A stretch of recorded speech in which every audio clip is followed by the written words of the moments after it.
Este livro foi gravado mediante autorização da editora nos estúdios da Fundação Dorina Noil para Cegos.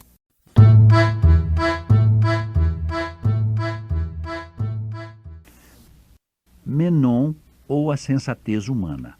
Voltaire, tradução de Marina Appenzeller. Lido por Anselmo D'Onofrio em agosto de 2001. Um dia Menon concebeu o projeto insensato de ser completamente sensato. Essa loucura já passou pelo menos uma vez pela cabeça da maioria dos homens. Menon disse para si mesmo: para ser muito sensato e, consequentemente, muito feliz, basta não ter paixões. E todos sabem que nada é fácil. Em primeiro lugar, jamais amarei qualquer mulher, pois, ao ver uma beleza perfeita, direi a mim mesmo: um dia essas faces estarão cobertas de rugas, esses belos olhos orlados de vermelho, esse pescoço redondo ficará vulgar e pendente, e essa bela cabeça calva. Ora, basta vê-la no presente com os olhos que a verei então, para sua cabeça não fazer com que eu perca a minha. Em segundo lugar, estarei sempre sóbrio. Por mais que eu seja tentado pela boa mesa, por vinhos deliciosos, pela sedução da vida social, basta eu imaginar as sequelas dos excessos, a cabeça pesada, o estômago embrulhado, a perda do raciocínio, da saúde e de tempo para que eu coma apenas o necessário. Minha saúde será sempre equilibrada, minhas ideias sempre límpidas e luminosas. Tudo isso é tão fácil que não há mérito nenhum em consegui-lo.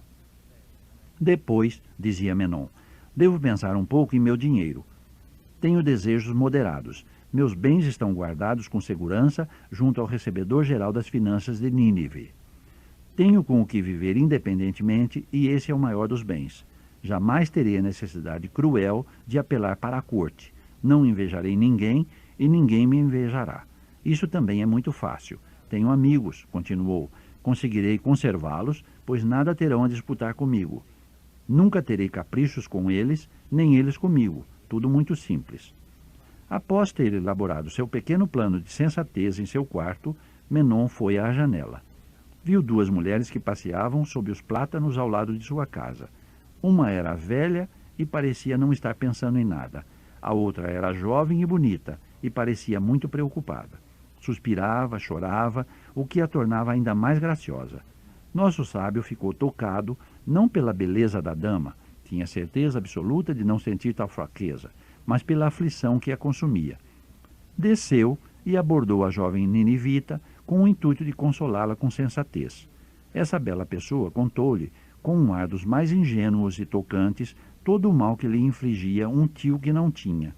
Com que artifícios arrancara-lhe um bem que jamais possuíra e tudo o que tinha a temer de sua violência.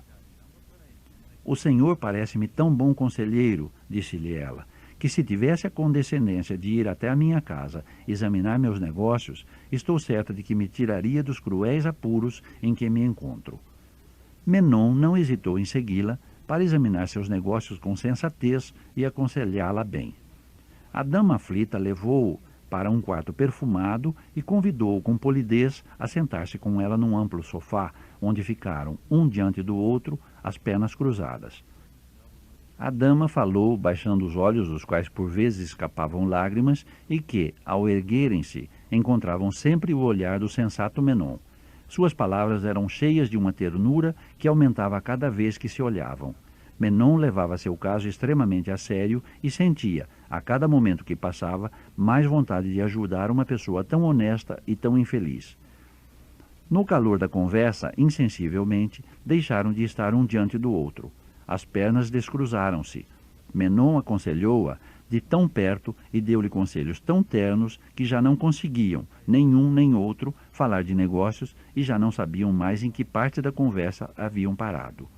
Nesse momento chegou o tio, como era de se esperar. Estava armado da cabeça aos pés, e a primeira coisa que disse foi que ia matar, com todo o direito, o sensato Menon e sua sobrinha. Antes, porém, deixou escapar que podia perdoá-los em troca de muito dinheiro. Menon foi obrigado a entregar-lhe tudo o que tinha. Naquele tempo, as pessoas podiam considerar-se felizes por escaparem por tão pouco. A América ainda não havia sido descoberta e as damas aflitas não eram, nem de longe, tão perigosas quanto hoje em dia. Envergonhado e desesperado, Menon voltou para casa, onde encontrou um bilhete que o convidava para jantar com alguns de seus amigos íntimos. Se eu ficar sozinho aqui, em minha casa, disse, não conseguirei tirar minha triste aventura da cabeça e não comerei. Ficarei doente. É melhor ir fazer uma refeição frugal com meus amigos íntimos. Na doçura de sua companhia, esquecerei a bobagem que fiz esta manhã. Vai ao encontro deles. Todos os acham um tanto aflito. Fazem com que beba para dissipar sua tristeza. Beber moderadamente um pouco de vinho é um remédio para a alma e o corpo. É isso que o sensato Menon acha, e embriaga-se. Propõe-lhe um jogo após a refeição. Um jogo disciplinado entre amigos é um passatempo honesto. Joga. Perde todo o dinheiro que trazia consigo e ainda aposta 4 vezes essa quantia. Inicia-se uma briga por causa do jogo, todos inflamam-se. Um de seus amigos íntimos joga-lhe um copo de dados na cabeça e fura-lhe um olho. O sensato Menon é levado para casa embriagado, sem dinheiro e com um olho a menos. Assim que passa a bebedeira, com as ideias mais claras, ele manda seu criado buscar dinheiro junto ao recebedor-geral das finanças de Nínive para pagar o que devia a seus amigos íntimos. Dizem-lhe que, naquela manhã, seu devedor cometera falência fraudulenta, o que alarmou muita gente.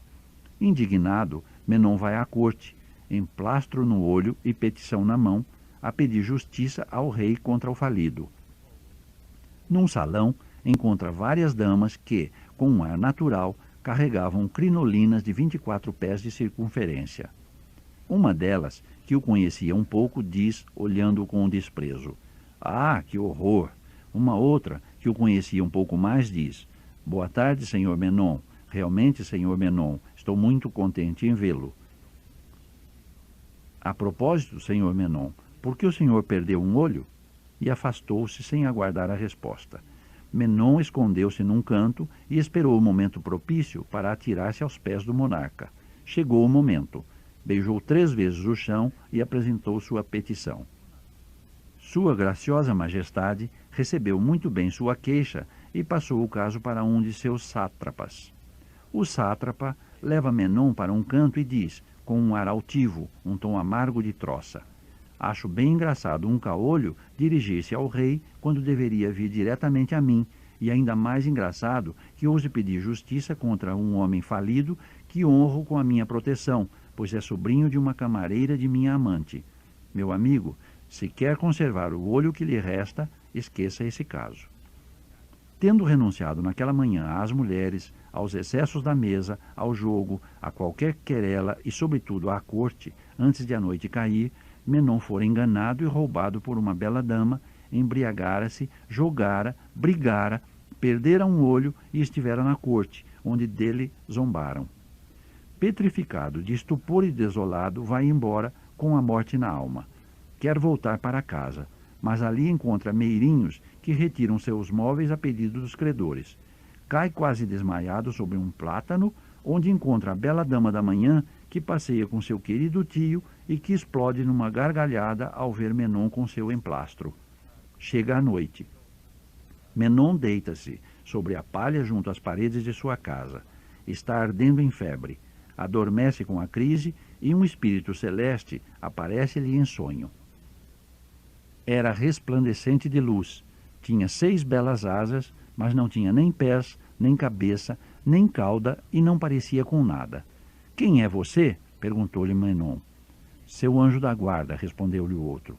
"Devolva-me então meu olho, minha saúde, meus bens, minha sensatez", diz Menon, que lhe conta a seguir como havia perdido tudo aquilo em um dia. "São aventuras que nunca acontecem no mundo que habitamos", diz o anjo. "E em que mundo você mora?" diz o homem aflito. "Minha pátria", respondeu, "fica a 500 milhões de léguas do sol, numa pequena estrela junto a Sírios que você não vê daqui." "Belo país", diz Menon. "O quê? Nesse lugar não há devassas que enganam um pobre homem, amigos íntimos que ganham seu dinheiro e furam-lhe o olho, falidos ou sátrapas que zombam de você e recusam-lhe justiça?" "Não", diz o habitante da estrela, "nada disso.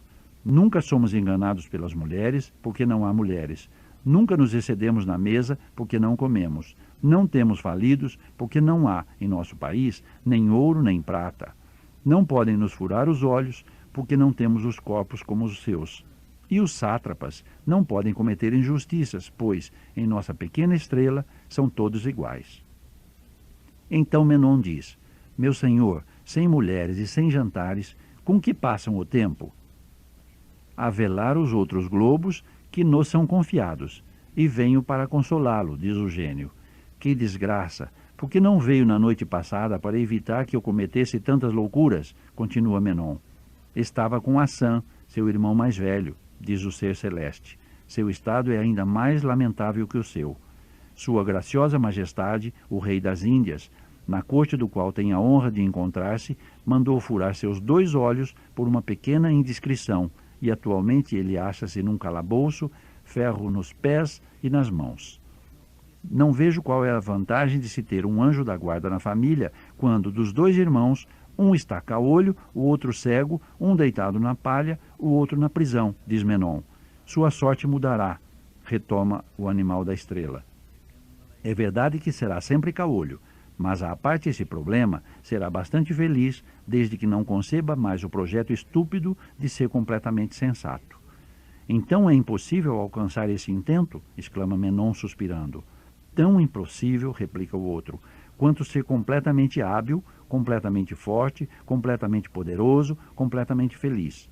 Nós mesmos estamos bem longe disso. Há um globo onde é possível encontrar tudo isso, mas nos 100 bilhões de mundos dispersos pela extensão do espaço, tudo acontece por etapas. Tem-se menos sabedoria e prazer no segundo do que no primeiro, menos no terceiro do que no segundo, e assim por diante até o último, onde todos são completamente loucos. Temo, diz Menon, que nosso pequeno globo terráqueo seja precisamente um desses hospícios do universo dos quais você me concede a honra de falar-me. Não totalmente, mas quase. É preciso que tudo esteja em seu devido lugar. Mas então certos poetas, certos filósofos, estão completamente errados em afirmar que tudo está correto, disse Menon. Estão muito certos, diz o filósofo lá de cima, considerando a organização de todo o universo. Ah, respondeu o pobre Menon, só acreditarei nisso quando não for mais caolho. Para ler esse conto, acesse www.poeteiro.com